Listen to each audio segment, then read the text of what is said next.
시청자 여러분 안녕하십니까? VOA 뉴스입니다. 유럽을 순방 중인 문재인 대통령이 유럽 각국에 북한 비핵화를 촉진할 수 있다며 제재 해제 협조를 요청하고 있습니다. 유럽의 한반도 전문가들은 유럽도 한국 정부의 비핵화 노력을 지지하지만 제재 완화는 고려하지 않을 것이라고 분석했습니다. 박승혁 기자의 보도입니다. 한국 프랑스 정상회담에서 문재인 한국 대통령이 유엔 제재 완화를 통해 북한 비핵화를 더욱 촉진하자고 언급하자 에마뉘엘 마크롱 프랑스 대통령은 북한의 실질적인 비핵화까지 유엔 안보리 제재를 계속할 것이라고 밝혔습니다. 프랑스의 외교 전략 싱크탱크인 전략연구재단의 앙투안 봉다즈 연구위원은 비핵화는 과정이 아니라 최종 목표라면서 문 대통령의 인식은 유럽 국가의 인식과 다른 것 같다고 말했습니다. If it's only a process, or is it the end goal?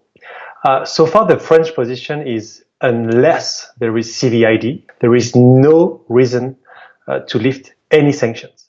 또 대북 제재는 프랑스뿐 아니라 유럽연합 전체 회원국이 동의하는 사안이라고 강조했습니다. I don't see the EU lifting any sanctions. More broadly, there is a consensus within the EU that there is no reason right now to lift any sanctions. 유엔 안보리 상임이사국인 영국 역시 대북 제재 완화에 동조하지 않을 것이란 분석도 나옵니다.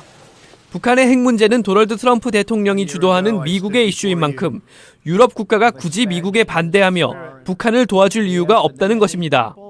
Europeans, I think, are afraid of crossing the Trump administration before it's ready to move on. Working on sanctions relief without Washington being on board could be problematic.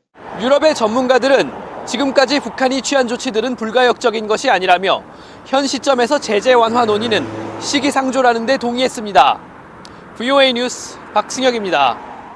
한국 정부가 남북 철도도로 연결 사업을 추진하면서 유엔 대북 제재에 저촉되지 않도록 미국과 협의 중이라고 밝혔습니다. 하지만 이 사업은 유엔 안보리 결의안의 위반이고 특히 북한 노동자들에 지급되는 돈은 문제가 크다는 지적이 나옵니다. 김칸희 기자입니다. 한국과 북한이 고위급 회담을 통해 11월 말이나 12월 초쯤 남북철도와 도로 연결 사업 착공식을 추진하기로 합의했습니다. 그러나 이 사업은 유엔 안전보장이사회 대북 제재에 정면으로 위반한다는 지적입니다. 유엔 안보리 결의안 2397호 제7항은 산업용 기계와 차량, 철과 강철 등의 대북 수출과 이전을 금지하고 있습니다. 사실상 철도와 관련한 모든 부품과 자재 공급이 해당된다는 것입니다. 유엔 안보리 결의안 2397호 제18항에서도 대북 투자와 합작 사업을 원칙적으로 금지하고 있습니다. 존스 홉킨스대 연구원이었던 북한 전문가는 남북 철도, 도로 연결 사업에 들어가는 삽이나 목 같은 아주 기본적인 자재부터 유엔 제재에 해당된다고 지적했습니다. 북한 노동자들의 지급해야 할 돈은 더 큰 문제라는 지적도 나왔습니다. 북한과의 금융거래 자체가 제재 위반인데다 거액을 지불할 경우 그 돈은 노동자에게 지급되는 것이 아니라 북한 정권에 흘러들어갈 수 있다는 것입니다. No bank transfers are supposed to happen. It's that payment process that would go against the South Korean rules, it would go against the UN rules, and if it's dollar-based, which they probably would be, goes against US rules. 한국의 조태열 유엔 주재 대사는 국정감사를 통해 남북 철도도로 연결 사업이 본격화되면 제재 위반 소지가 있다고 밝혔습니다. 남북 철도 도로 연결 사업을 진행하기 위해 한국 정부는 유엔의 예외 인정을 받으려 하겠지만 북한의 비핵화 조치가 미흡한 상황에서 유엔의 동의는 어려울 것이라고 전문가들은 전망했습니다. VOA 뉴스 김칸희입니다. 유럽연합 이사회가 18일 북한과 중국, 러시아 등의 사이버 공격에 대한 제재 방안을 논합니다.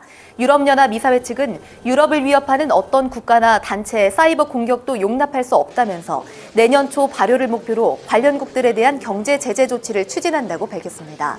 또 18일에 개최되는 아셈 정상회의에서도 사이버 공격에 대응하기 위한 협력 강화 방안이 주요 의제가 될 것이라고 설명했습니다.